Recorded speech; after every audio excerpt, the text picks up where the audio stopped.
Live from the Asbury Park Music Foundation and presented by Mogo, it's One More with Brian Erickson. You ready?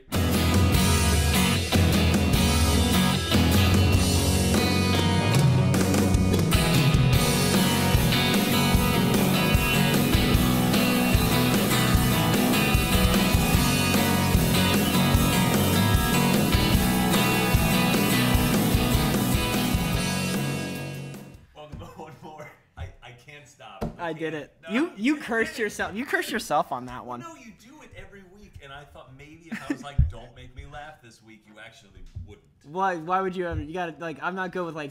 I don't do that. I don't know. Well, we're gonna get you a book on like how to deal with unruly children to learn how to deal with me. Like you're gonna need positive reinforcement, treats, timeouts. It's gonna be bad. That's why I'm not a parent. There's a lot of reasons. So, oh wow, we're not gonna. Welcome to One More with Brian Erickson. Each week we bring on 2 new guests. We sit them down and we ask them why they do what they do. This week is no exception. Who do we have on, Brian? We have Elaine Rasnake and Brianna Musco. But first, and as always, Chris Dubrow. How's it going, Brian? Hey, how are you? I've ruined the whole thing already. That's all right. It's okay. You've hijacked the episode. Me taking control of things, unruly? What? That's crazy. I've never heard of that. How you doing? Here's the thing. Like we used to do like a whole like catch up every week, but like you and I are in a group chat now. And we talk like constantly, so I know how you're doing. Nobody wants to know. No, we're just talking what we talk about. We just talk about being bros and being homies and just chilling with my boys. And well, stuff yeah. like that. I mean, we talked about how we were supposed to see. So okay, here's the thing. Okay, let's talk about this thing. When I make plans with somebody. When I make plans with somebody, what kind of plans? Particularly with a small group of people, okay. Say 2 to 4 other individuals. In this case, 4 total individuals. You're really gonna stretch this out, aren't you? And we say, there's a thing that's happening. In this case, Shrek at the Baronet on Thursday. Of course. And I say, hey, fellas, really excited to do a thing this week with you guys. Mm-hmm. And everybody's like, oh. I have practice, I have work, and I'm not hanging out with you alone, Brian. Yeah, I don't want to ever see you ever again. I don't know if you know this. I do a thing where in my Google Calendar, because there's a couple of different things. You prioritize. Not only do I prioritize, sometimes I'll put an event in, and it'll be something like going to see Shrek with Connor Bracken, Jeff Linden, and Brian Erickson, and I'll save that day and be like, if I need to schedule something, I can do it on that day. So I don't schedule certain things on there in case an emergency comes up. Such as me booking a rehearsal for a day that I'm not going to be in New Jersey and being like, well, actually I have this other day free because I saved that day. And that day was Thursday when you're going to go see Shrek, presumably by yourself. At this point, it's going to be by myself. The only person there. You should go dressed as Shrek. I mean... No, take Nash. You and Nash should go dressed as Shrek. I'm not going anywhere. People cosplay as Shrek, right? That's a thing. I would presume so. I'm not Matt, doing that. Do you cosplay as Shrek? All the time. I know how much you love Shrek and cosplaying. Great answer, Matt. We're not here to talk about Shrek, though. We're here to talk about One More with Brian Erickson. It's brought to you by the savory goodness of Mogo Korean Fusion Tacos. There's free tacos over there if you guys want some. Featuring fresh homemade ingredients, family recipes, and a variety of menu options, Mogo is bringing traditional Korean flavors to the masses for the past 3 years. Mogo has been a leading sponsor of Asbury Park Live, a free weekly summer concert series run in conjunction with the Asbury Park Music Foundation. This event series not only showcases emerging and established Asbury Park acts, but also raises money for youth music education, including launch of a new Latin music summer camp last year that I've been attending all summer long. So visit either of their 2 locations, Cookman Avenue or the Asbury Park Boardwalk, for casual sit-down dining or takeout. The price is always fair. The food is always fantastic. Mogo Korean Fusion Tacos. Eat it straight off the plate. Almost had it. Yeah. I thought you were like a machine. I'm getting better at it. I watched Network the other day, so I feel like I'm in like broadcast. What's the Mad as Hell. Not gonna take it. Mad as Hell. Yeah, that's right. Because I am. Anyway, what were we talking about? She's a singer-songwriter from Philadelphia whose latest recording, Live at the Music Ward, is available on Bandcamp. She's also a member of the band Kate Dressed Up. Let's welcome Elaine Rasnake.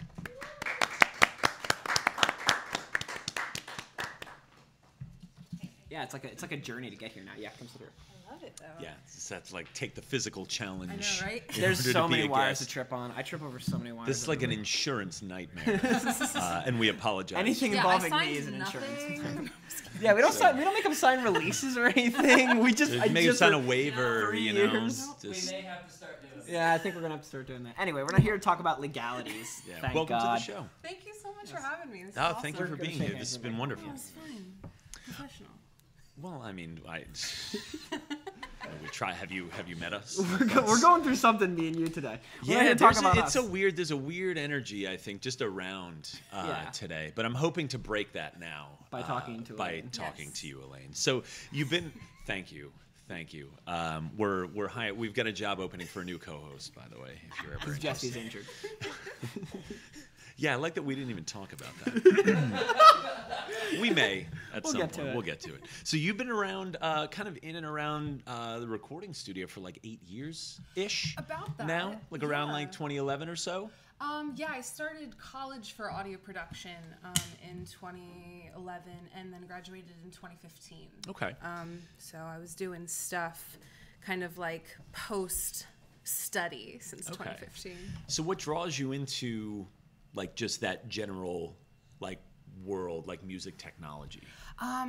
I mean, one of the biggest things was just like the underrepresentation of women in music and then the technical aspect of things. Mm-hmm. And also kind of selfishly just wanting to learn how to do stuff inside of a studio so that I could just kind of do it by myself and make it sound really good. Yeah. And I like helping people and like helping them make their music sound to the best of their ability. Yeah, you were the first woman to graduate from your program. Yeah, it was a group of 14 people and 14 guys and me. And then it kind of just narrowed down into maybe like 2 or 3 guys and me. Really? Wow. Is it that kind of program? It was. I mean, just because it was so difficult in terms of all the stuff that you had to learn, the music theory, history. So it kind of weeds out all the like, oh, I played in a band in high school and now I want to like learn how to record my buddies. And it's like, yeah, but you also need to learn all this extra technical stuff. Yeah, the actual stuff and not like the garage band stuff. Exactly. Where I shall remain for the rest of my Hey, days. I cut my demos in GarageBand. Yeah, Where it's else a could step. you need, but like I'm not gonna ever produce it. Oh yeah, no. Thank Well, God. no, you and your brother did that Christine Mitchell record. Always have an though. engineer. That's my rules. Always have someone who actually knows how to hit record, because I sure as hell don't know. We're not here to talk about me, Brian. No, I know, but I'm. But actually, I do. It's interesting. I want to like.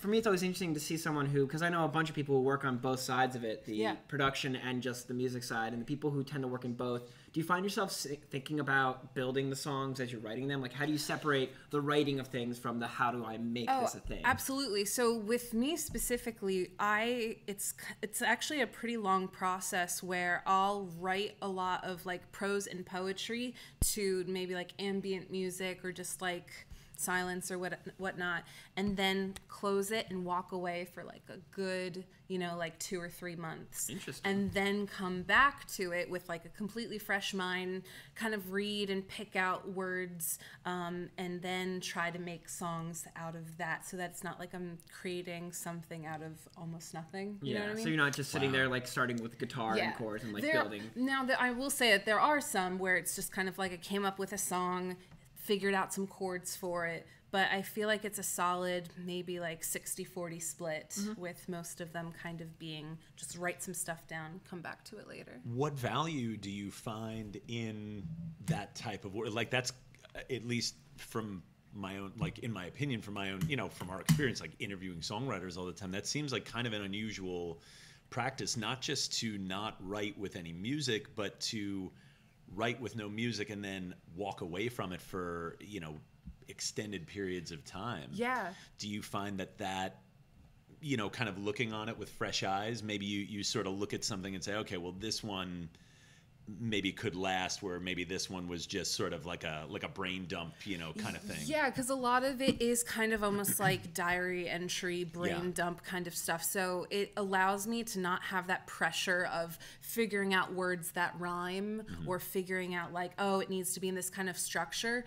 but I'm just kind of writing, and it's almost an interesting, like, physical, like, I like how these words feel as I'm writing them. Yeah. I like how they feel as they're, like, going through my mouth, and then I can kind of go in later with the thought process of, like, okay, what word sequences, what sentences sound really cool that could be lyrical, and then taking ideas from that and building upon it kind of later with a fresher mind. Yeah, I really like that. Like the idea of it. I was having a conversation like that with somebody just a couple days ago, saying like, you know, to me, it's almost like songwriting is not an art so much as it's a craft. Like the more you do it and the more you learn about it, it stops being this sort of like, you know, kind of divine, you know, like this sort of divine intervention of inspiration. And you kind of just say, okay, well, you know, I need 3 verses, 3 choruses, a bridge, maybe a solo here. Like, how can we get to that? Yeah, exactly. And it can be a little overwhelming when you're just like stuck on verse 2 and you just can't get past verse 2. But if you're just like, but maybe the walking away kind of lends a little bit of you know, a little bit of freshness to it. Yeah, so and maybe that you lack come of back pressure. with that, like a couple weeks, months, however long of, you know, whatever you've lived in that time, and maybe you bring it to that, and maybe you get your verse 2. Yeah, exactly. I agree with that. Oh, all right. So I want to ask you what it was like, since, you know, you're not just involved in songwriting, but you're involved in the studio. What was it like the first time you took on a client just by yourself, not under anybody else's mentorship? Was that a different sort of pressure, or were you kind of like, okay, I'm ready for this? Or I was surprisingly okay and ready. I think because of when I was in college, I spent so much time in the studio. Like I was there maybe like 6 to 9 hours. Even if it wasn't my session, I would sit in on other people's, just kind of like hang out in the back and just kind of learn by watching. Yeah. So if anything, the most nerve-wracking thing was the actual act of reaching out to the world and just being like, I know how to do this, please pick me, you know? Oh, wow. So once someone's just like, hi, I would love you to like record some of my stuff, then that's almost that release of like, okay, that like fear of rejection isn't there, because then you're like, you've picked me, cool, I know what I can do, here you go. And then I usually try to be super flexible and just keep having a back and forth of like, how does this one sound? Okay, how about this take, this and that, so that they in the end get what they kind of want and deserve and what they're hearing in their head. yeah, and how I guess how does it feel then, you know, once that started to become more of a regular occurrence, I guess? How does that feeling of validation affect the way you approach your work? I'm trying to think. I mean, it probably just kind of ups my confidence every time that it's like, oh, I heard from recommendations, you know, oh, I heard this, I really liked how this sounded. So it kind of makes me feel a little bit better, so then I can go in like more confidently every single time and just be like, yep, this, just do it that way. And I kind of can like rinse and repeat a little bit, but still be super creative. Yeah, that's great.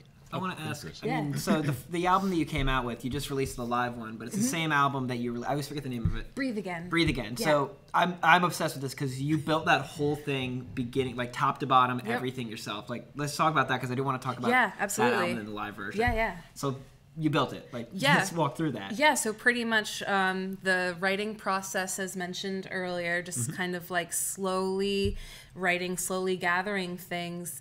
And then, I mean, like the song Space Suit took 2 years to make. Wow. Because it had like figuring out like what kind of drums, what kind of rhythms, just everything from scratch, because I'm not a drummer. So having to kind of craft these like drum beats and just kind of listening to sounds, something might spark an interest and be like, ooh, that might be a cool solo, or be like, oh, it needs to be a little bit like thicker, let's find some kind of like pads. So it's very much just like the idea like a of Frankenstein kind of I like the feel. idea like the creative, like you have like the song, the lyrics, melody, and chord, and then like finding out all the mechanicals of making it a full thing. And like I always think about like the idea of like you know, it's month 9, you're working on the one tone of one guitar on one of 12 songs.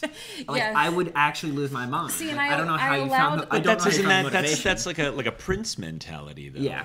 I allowed myself not to get too hyper-focused on, like, tones and things, and, like, everything is able to be played on a guitar. Just like it can work kind of in like in a campfire situation. So then it's just how much do I want to build it from there. So you have songs where it's like untitled and it's just like the raw, almost like one take. Yeah. And I was like, you know what? No, this is perfect. This is exactly what it needs to be, versus just like imagining all of the elements of everything. Absolutely.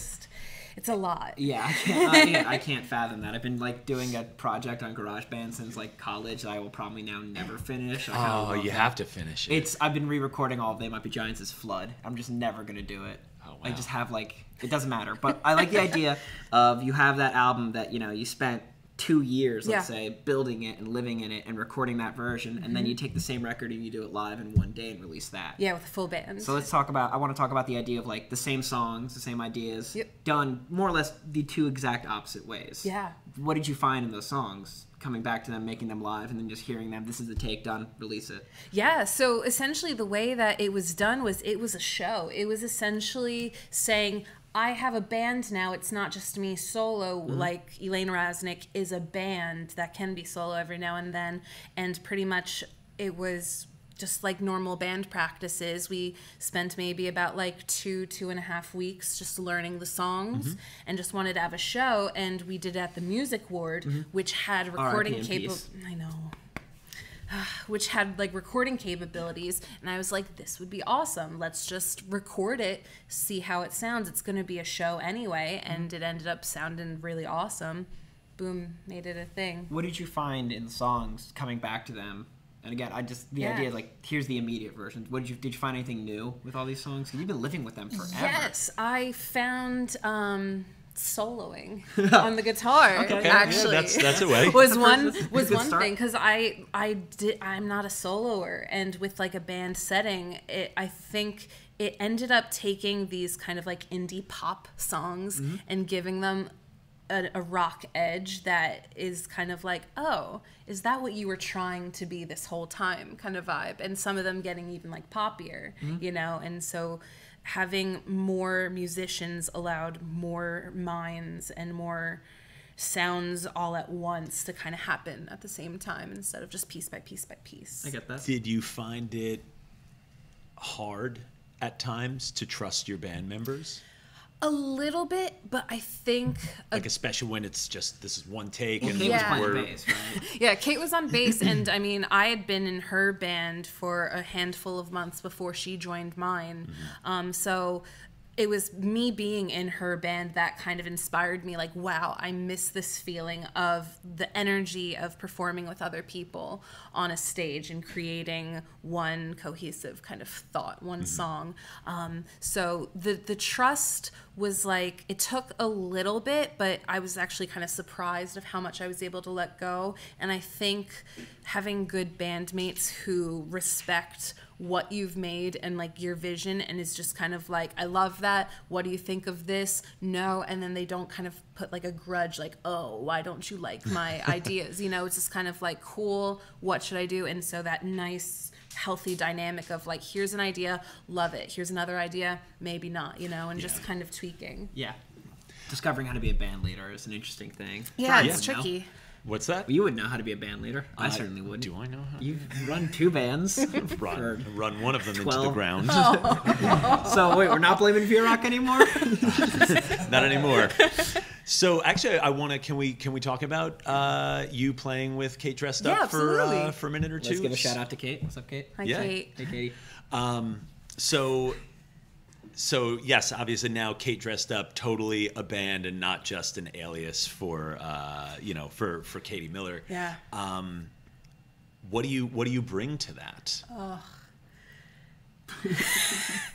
It's just so much fun. I think again, kind of like what she brings to my band is just this like fuller sound, bringing in ideas, and just I think just a fuller sound, a bigger kind of taking her ideas that she had been doing a lot on her looper and just exploding it into what it again like deserves to be. Yeah, I'm always fascinated when a songwriter joins a band as like kind of as like a side person, you know, sort of a front person joining as a side person in another in another project, and you and Katie have each sort of done that, you know, for one another. What has playing in that band done for you as a writer? It's allowed me to be a little more ambitious in my playing styles. Like I kind of was inspired to do more soloing because of the soloing that she does. Yeah, and just exploring different lyrical ideas, and just there's like a lot. I'm trying to make like a list in my brain of like this. But I think just overall, just being comfortable with trusting others and having a full band is pretty much a good way to kind of sum all of it up. Cool.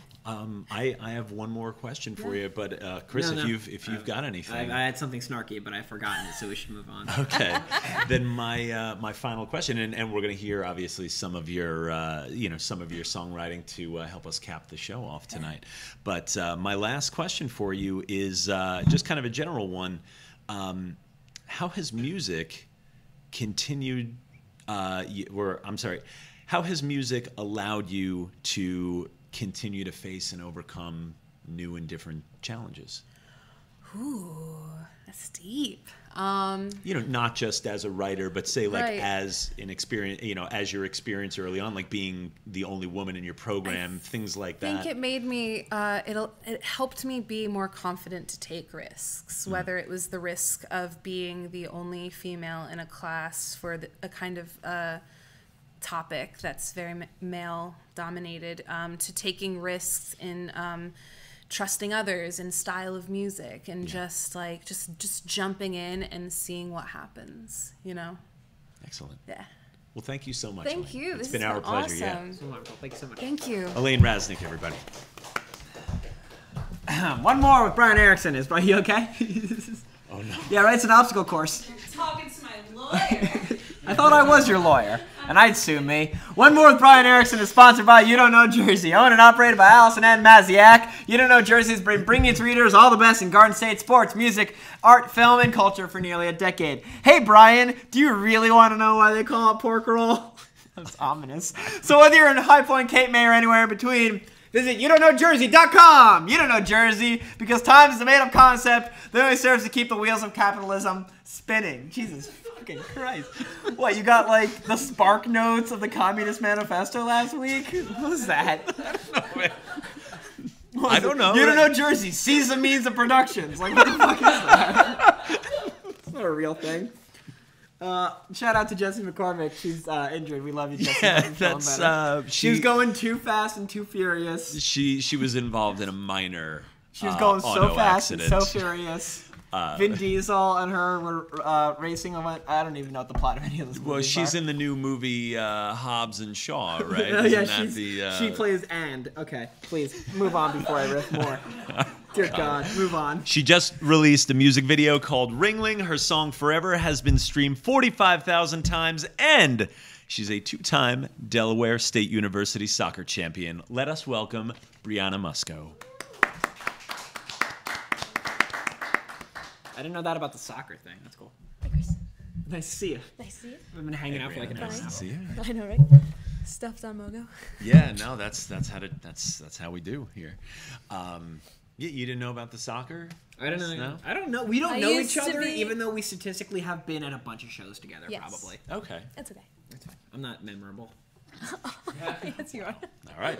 Anyway, so you've been pretty busy this summer. What was it, like 24-ish cities in just over a month's time? Over and under. definitely a lot of fun. Yeah. Is it okay to welcome you back for at least a little while before you inevitably go off again? Don't you worry. I already ate, I think, 2 dinners now down Asbury and on Cookman, so we're good. Oh, all right. We are back home and ready to go. Excellent. Well, welcome back. Thank you. So what are some of the virtues of kind of getting on the road and just going? You definitely learn so many funny things about your band members and how trying to keep each other up when we're doing night shifts and figuring out just like funny habits. And it honestly is one of my favorite experiences of my life to date. Just out of the sheer fact that, you know, you get in the road with 3 other guys and you're in the middle of Iowa and all of a sudden you haven't seen Korn you've only seen Korn for the last 2 hours and you have run out of music. It is to the actual point where you've run out of music. So you start writing a song in the middle of the car. Do you get like decent reception? Can somebody, you know, hop on Spotify or Bandcamp or something out in the dare I call it the flyover states? Well, there goes that demographic. I know. Well, we're just a bunch of we're a bunch of coastal. Is it Iowans? Elites. Is that it? Iowans. Iowans. Whatever. Yes. That's Sure. Iowans. I don't know any of them. I can talk as much shit as I want about That was one them. of my favorite shows, though, was right outside Des Moines. Yeah. Oh, yeah? I actually wrote, that was actually where I was going, too, because I wanted to talk about some of those shows in the Midwest. I wrote down Waukesha, Wisconsin, just because I thought it was kind of a funny... Oh, Waukesha. Come on.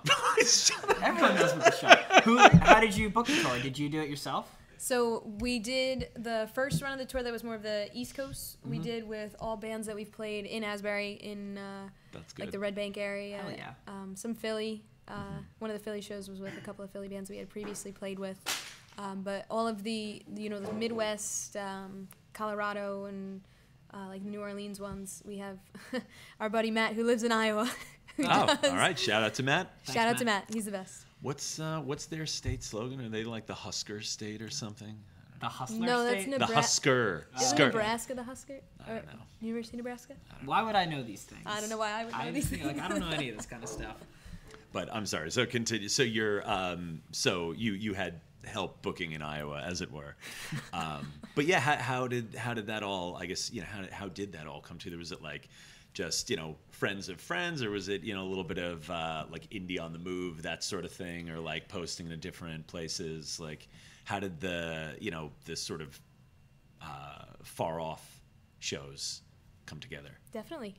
So we had done a previous road trip of shows as far out as I would say Waukesha, Wisconsin, and Chicago, and more of the Midwest, but I have family in Denver that have been wanting to see me play for a couple of years now. So I said to them, you know what? I'm not going to work for the month. We're going to extend the trip, make sure we get all the way out there, and it's just stunning out there. The views, the mountains, the hiking, just insane.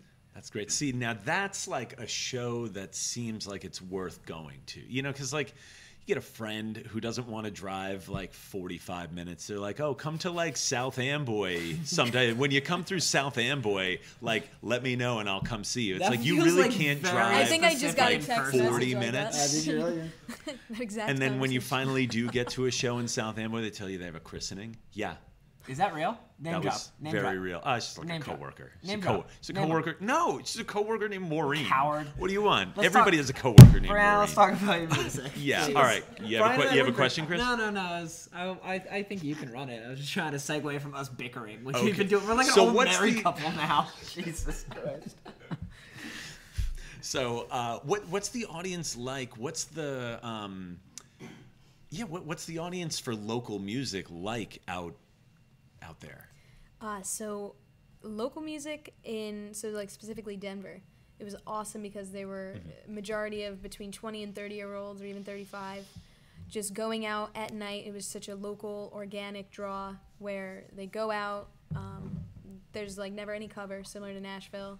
Oh, that's And nice. people they understand, the atmosphere and the culture, and it's to support, and you cannot, ask for anything else other than that. They come out. Some of them knew a couple of the lyrics, which I thought was really, really cool. Oh, wow. One of those 45,000, or a few of those 45,000 plays. Oh, yeah. Probably, right? I would hope so, but I'll take it where I can get it. Yeah, absolutely, especially if it's, not just in the immediate area. Yes, definitely. So I want to kind of take it back for just a minute. So you come from a family with a pretty impressive athletic pedigree. I mean, you're a 3-sport athlete yourself. How difficult did you find it kind of carving a niche for yourself just within your own family, like with a family full of accomplished people? It's a lot of fun.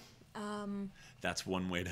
It's competitive, but it is a lot of fun. So yesterday we all went to Seabright, the beach. Oh yeah. And my younger brother is starting freshman football, and so obviously he is the youngest out of all of us, and he is like this big, and he has to play football. And so we've been trying to get him to bulk up and all this stuff. What position does he play? He's probably gonna be quarterback. Oh, okay. So we got to get him a little bit meatier. And so we were at the beach yesterday, and what turned into an innocent just toss with the football turned into like full-on, all right, you're going to go this way, you're going to make a flag route, and it just got very competitive. The reason I bring that up is as much as, we all, like my brother was football, he played football in Germany. Mm-hmm. I was mostly soccer, but I played other sports, and my younger brother is probably going to be mostly baseball. My dad was everything in between. And Chris is going to explain to us what a flag route is, right, Chris? Yes, of course. So I played NFL, John Madden. I'm not going to do this bit. Well, you keep setting me up for bits, and like we can be interviewed. All right, so I'll do bits. I'll do bits all night. No, we're not. That was meant to be like a. And you're going to do this, and you're going to be like, no, I'm not, and then we get back to. Okay, no, we got to do improv together one day, Brian. All right. One day. So what started as just kind of an innocent, like throwing the football around became like a fun, competitive, but I'm not going to lose. Yeah, I understand that energy. It's like, this is great family fun, but I'm not losing. So did you end up winning? No. Oh, well, I'm sorry to hear that. It could have been a better. No, it was great. It was a lot of fun. So, do you apply kind of a team sports mentality to music? Like as a band leader, do you kind of yes. maintain a sort of competitive feel, or even sort of like a coaching type feel when you work with your band? Yeah, definitely. My favorite thing to do when we were out was I like to try to make sure we hit everything that anybody in the band wanted to go see. So my one guitarist wanted to go to the Budweiser brewery when we were in Wisconsin. Okay. So I was like, of course, let's go. We've got downtime. Another one, my bassist wanted to go to this art museum in Kansas City. And it was one of my favorite, stops to, go in, you go see all this beautiful art from all around the world. And you're thinking Kansas City, what could, Yeah. How can they have all of this from like China and Italy and all these beautiful like sculptures and architectural pieces? So I try to take that coaching mentality into making sure that everybody feels like they're welcome. Everybody gets to do. Yeah, keep everybody happy. Yeah, definitely. My guitarist, Lucas Jones, and I, we like to be competitive because we're both guitar players. Excellent. Do you have you gotten to a point where you're trading off like solos and things like that? That's the fun part of the set. Yes. Excellent. So is this band like your steady group of collaborators, or is it, kind of hired guns or half and half? Like what was putting this band together like for you? Yeah. So it started off as a hired guns scenario where I had only ever done acoustic shows just by myself. Yeah, I remember seeing a few of those. Yeah, the good old days, the glory days. The one show that I did full band was my demo release show. Mm-hmm. And that was my first time ever playing with a full band. And I had never felt such energy before in my life. So I figured. Probably around this time last year, right? Like plus minus? Yeah, January. Oh, okay. Like a year. A year and a half then? All of a sudden, time's just flying. Yeah. But I knew from that point on, I only ever wanted to have a band ready to go at any given point. So Lucas Jones is my guitarist. He's phenomenal. The reason I picked him as my guitarist is because we are very, very different type-minded guitarists, whereas he was raised on Vi and just 80s in general, and I was more of the James Taylor and the fingerpick scenario. Mm-hmm. So I like to make sure that we're complementing each other as opposed to fighting each other with the same kind of phrasings and licks and whatnot. Austin Medina is my bassist, who is the funniest guy I have ever met since being on tour with him. Bassists are pretty funny. Yeah, they have their moments. And our drummer Matt Street is he's so good. Matt Street is a very good drummer. That's name. a good drummer name. That's like a 10.0. Well, it's funny because you and Elaine both started as solo and then found the live band energy, and I think there's this idea of like you have these songs and they live in your brain, and like maybe you get people or like you hire some guys and they come in and just play their parts, but when you finally play that stuff live and you see like what a band can do with kind of anything, especially your own stuff, like that explosion of energy is kind of what we're all chasing all the time. I like to think. Definitely. Yeah. So I want to make sure we touch on this too, because you said you kind of were into like James Taylor and like finger picking and things like that. You started as a classical guitarist. Yes. You took lessons in Italy, right? I did take lessons while away. Where or how did you get from classical guitar to like pop songwriting? So I've always been a huge fan of, Stevie Nicks, Taylor Swift, Paramore. Those very strong female musicians have basically motivated me to continue. I only started playing music because my uncle, he owns a music school. Excellent. So free lessons go a long way. I'm sure they do. And he was a classical guitarist. He went to Montclair State. And so I studied with him while playing sports. I would actually leave practice, like soccer practice, go have my lesson, go home, and go to bed and whatnot for a majority of middle school, high school. And then when I got heard from Del State, I had never really traveled, so that's why I wanted to go to Florence and study for at least a semester. If it were up to me, I would have stayed. But of course. And I went to a local music store. I bought a guitar. I was studying with one of the professors at the school that we had attended, and what I did was I had all my friends that we traveled with. They signed the guitar. Picture like one of those like Ed Sheeran, like the 3/4 or half-size guitars. Oh yeah, that's. I thought I remember seeing like a picture maybe on your Instagram or something like that. Yeah, all those signatures on there. Yeah, that's really cool. And then it's like all the places we went, all the countries and stuff. Oh, it's like my prized possession. That's like a really nice, kind of a nice remembrance of something like that too, rather than just a bunch of selfies. I do that so like the tour that we just finished. I did that with another guitar. That I wrote all the places we did, all my bandmates signed it, and the people that we stayed with, they signed it too when we were there. Oh, wow. And now does that get put in the case? And is that why you're now looking for like you another put guitar? Hairspray on it so it doesn't get wiped off. That's right. Then, wow, yeah, I never thought. Yeah, the guitar that I had signed in high school, I kept playing and it all rubbed off, so I got like nothing on it anymore. Yeah, especially like right up here. Yeah, there's nothing there. It's just like sweat and everything. So let's, we only have a couple minutes left, so I want to make sure we touch on the, your latest EP. You had some older things online for a little while that seems to have all been kind of taken down. What does it mean for you to start fresh? I just feel very relaxed. The reason I took down the other ones was they were, I wouldn't say rushed, but I didn't give them the respect that they warranted. Mm-hmm. So I will be reposting those again, just because we still play those songs at our sets. It's just really refreshing when people they'll be like, "Play this cover. I remember you had it, but we can't find it anymore. Like we came to your show hoping you would play it," and that's like honestly awesome because the engagement is all we ever really crave.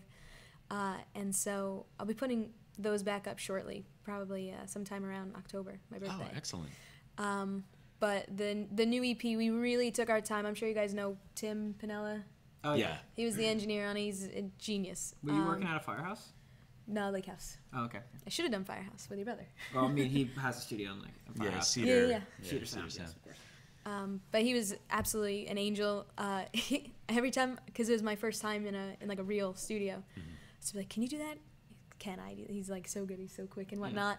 And I would ask him, I'd be like, "Are you sure that sounds okay?" He's like, "Bree, it sounds great. Like, what else could this possibly, like, what do you want to change?" I was like, "All right, it sounds beautiful."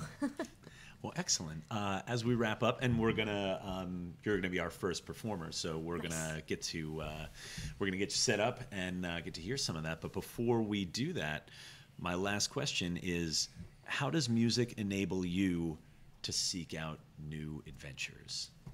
What a great question. Try to at least make the last one like decent. Yeah, that's we stutter through the rest of it. Yeah, but at least the last one you finish strong. Yeah. The that's what you get. That's why they pay us the big bucks. I'm so sorry, Brianna. I'm so sorry. And also to not let our guests answer the questions, so we can riff on asking them the questions. I'm sorry, Brianna. No, you you're have the good. floor. The floor is yours, please. I would say when we create the music, we watch it evolve and come into this type of like body that's almost, something that we just always are able to bring to life every night. It brings us to certain places like Denver and all these other crazy, like Lincoln, Nebraska was awesome.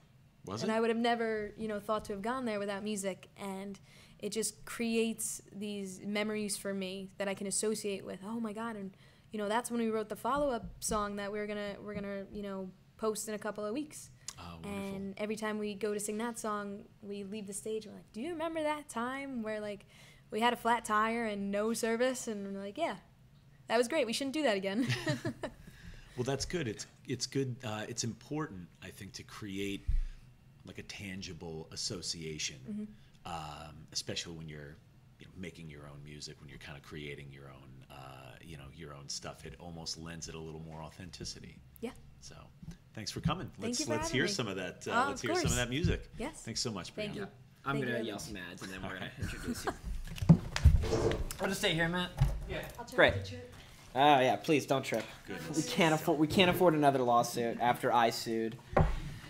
One More with Brian Erickson is brought to you by the Asbury Park Music Foundation. The APMF, you can get set up while I'm yelling. That's what you want to do. So I'm going to yell a bunch, and then I'm going to introduce you. It's going to happen very suddenly. It's brought to you by the Asbury Park Music Foundation. The APMF, or the AMP, raises money to support youth music programs throughout Asbury Park to provide lasting skills, self-confidence, and life-changing experiences for underserved kids in our communities. This includes funding for the Hip Hop Institute, the Boys and Girls Club of Monmouth, in-school music programs at Hope Academy, and scholarships for kids to attend the Lake House Music Academy located right over there. APMF also hosts concert series throughout the year, whether it's Music Mondays, Springwood Park, Asbury Park Live in the summer, Suburbia Friday nights, or the Sunday Songwriter Series. APMF always has something going on. Check out their calendar for more details. If you're interested in making a meaningful difference in the community or keeping Asbury Park's legacy of music alive, head on over to AsburyParkMusicLives.org to make a donation. And while you're there, pick up a Music Save Asbury Park t-shirt. Connor Bracken owns a bunch. All proceeds make it possible to support Music Save My Life youth music programs.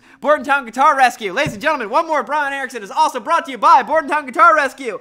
Founded by certified luthier Mark Vierock, Bordentown Guitar Rescue has been building, modifying, customizing, and repairing string instruments since 2012. Why wait a month for a basic setup from some of the big retailers when Bordentown Guitar Rescue has the quickest turnaround in the state, guaranteed? So whether you split your headstock, your port is pitted, your jacks are dusty, your boards are pitted.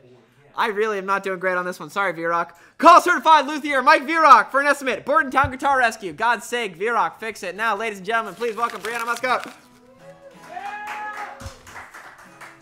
Thank you so much. Are we all good to go? Yep. All right. This first song is called Ringling. It is our second single off of our EP Forever. And I'm going to do a nice acoustic version of it, so I hope you enjoy it.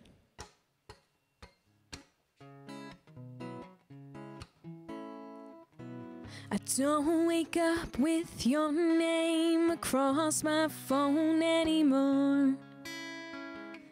2,000 miles away, and I'll bet I'm still in your mind. But I'm not gonna fight with you anymore. No, I'll just wait till the moment's right and you're done keeping score.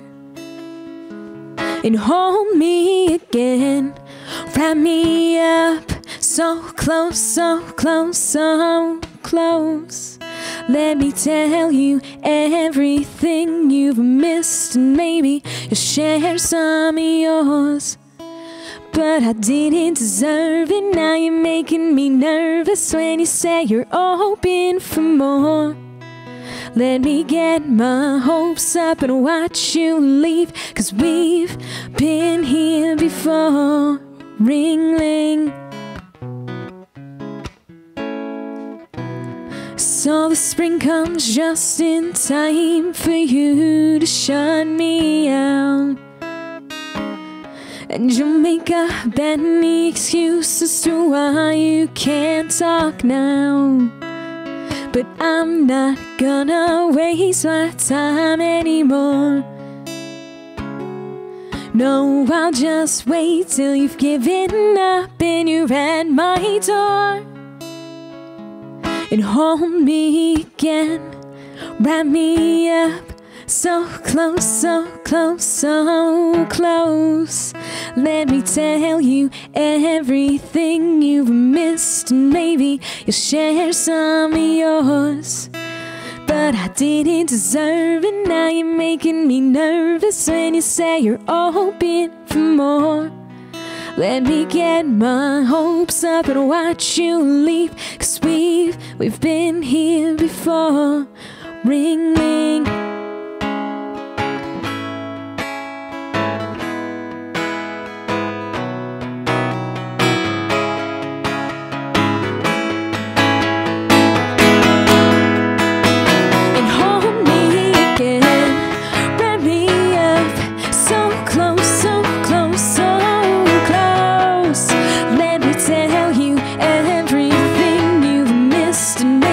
You'll share some of yours, but I didn't deserve it. Now you're making me nervous when you say you're open for more.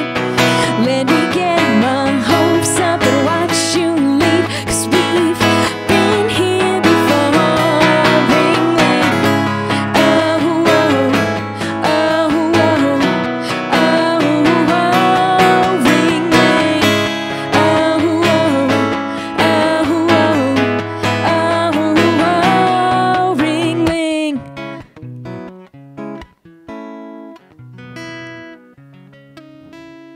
Thank you. All right, this next one, we're doing 2, right? 2. Lovely. This next one is called Forever. It's actually the title track of the EP. I hope you enjoy it. It's doing really well right now, and I'm just really happy that people are also enjoying it, because it's a song that always makes me happy and is always very exciting to perform. So I hope you enjoy it.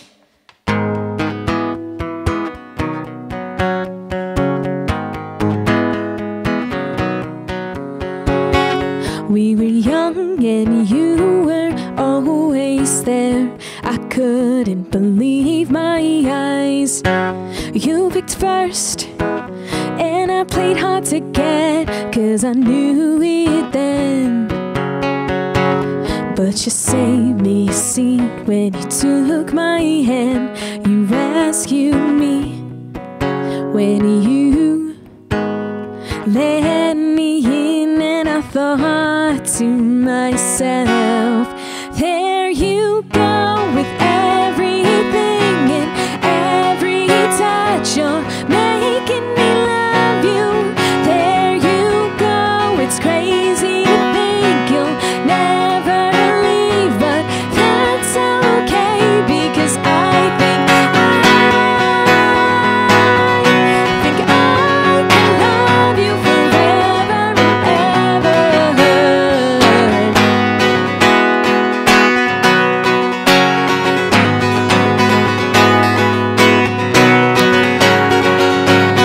Losing time, never let me go, and I'll never give up on you. 'Cause every time you know what to say when you hold me in your arms. I called you cheap when things got hard, but you're always there when you let me in, and I thought to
Thank you so much.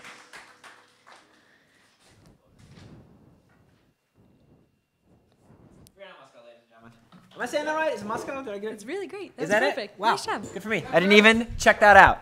Ladies and gentlemen, the week in events is brought to you by Live Music Loyalty, the only music app that's also live and music and loyalty. Monday, 8/12. Happy birthday to Mikey the Hell Yeah Babies. If you're happy for Mikey's birthday, give me a hell yeah baby.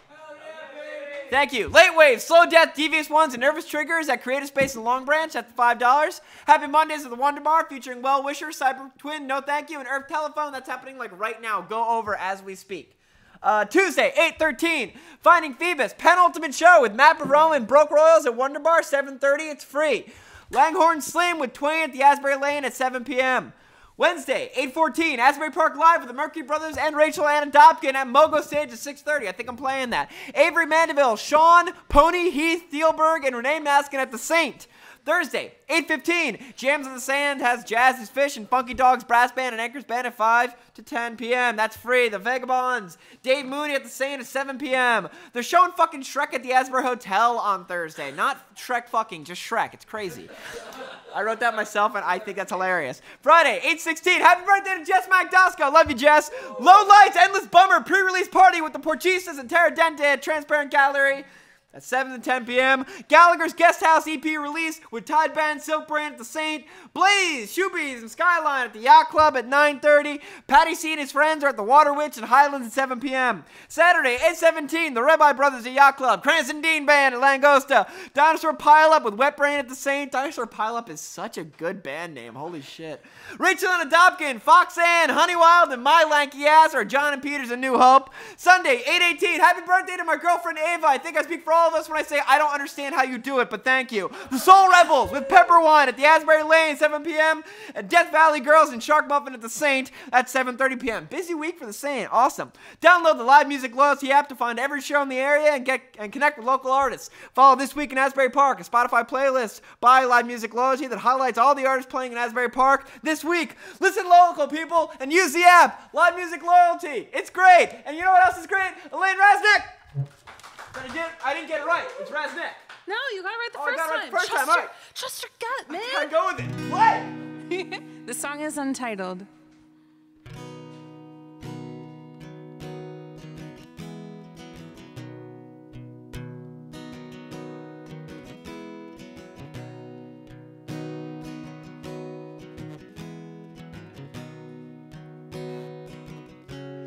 So many times I make up rhymes, but I still don't know the words to say.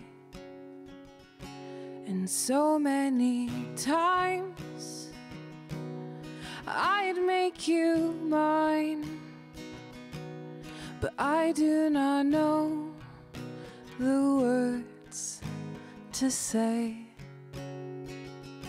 'Cause even I want you sounds so strange, and even I love you sounds so plain, and even I want you sounds so strange, and even I love you sounds so plain.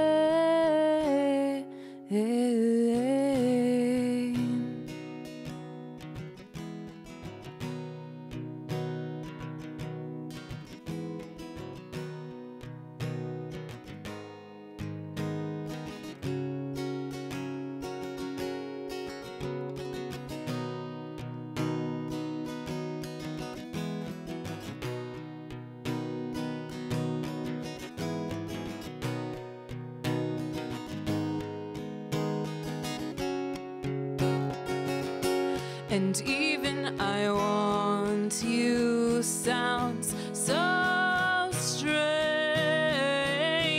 and even I love you sounds so plain, and even I want you sounds so strange,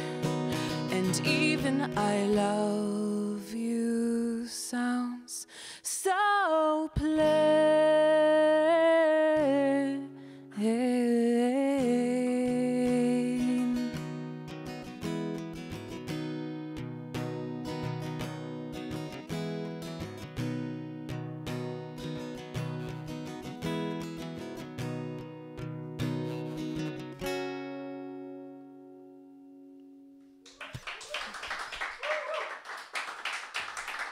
Thank you. This song is called End of the Night, and there's a video on YouTube for it.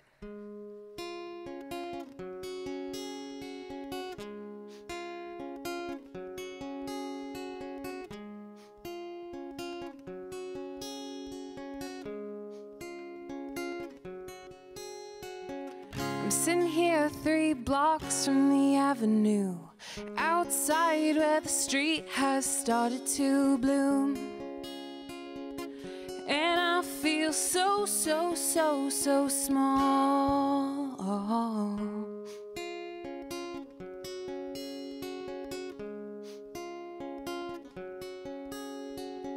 My body's stiff, but my tongue's too loose. They pass me a spliff, but I lace up my shoes. 'Cause I'd like to keep my feet on the ground tonight, if that's alright.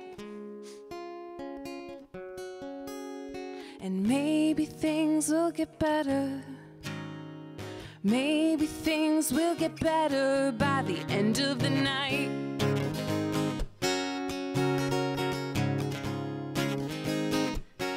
By the end of the night.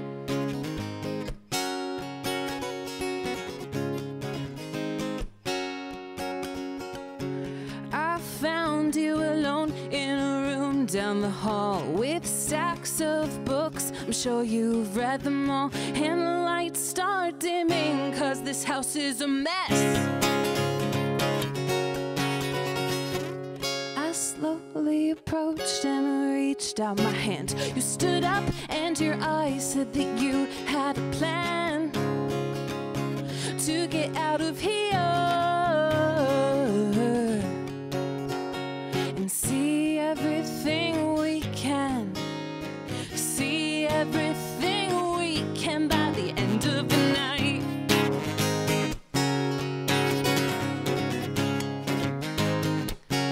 By the end of the night.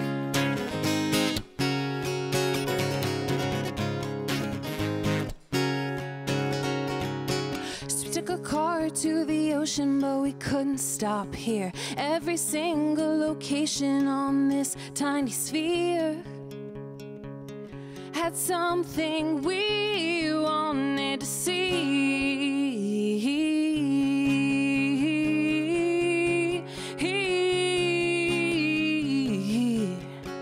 Uh-huh.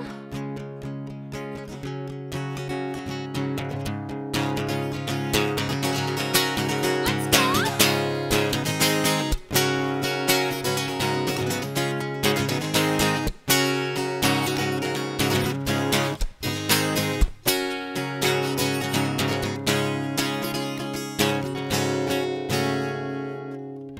Mile marker 41's where we end here.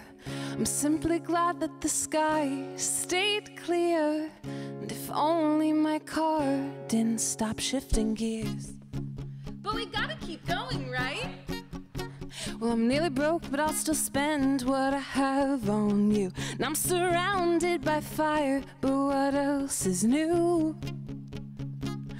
Man, I try so, so, so, so hard to keep my cool.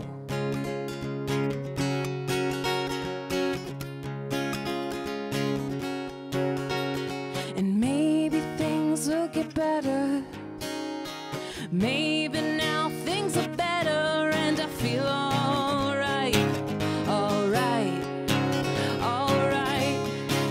Alright. Alright. Alright.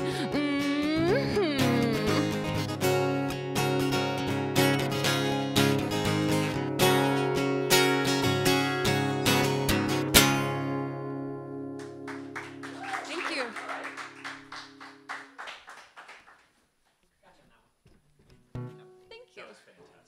Thank you so much. Oh, all right. Brianna's here. No, we can all. We're just too tall, man. We never do this right. Look, I'm all. Elaine Rasnake, Thanks. Brianna Musco, for Chris Dubrow, everybody here at the Asbury Park Music Foundation, Mogo Korean Fusion Tacos, and Live Music Loyalty. I have been, and I remain Brian Erickson. We will see you next week. Good night, everybody.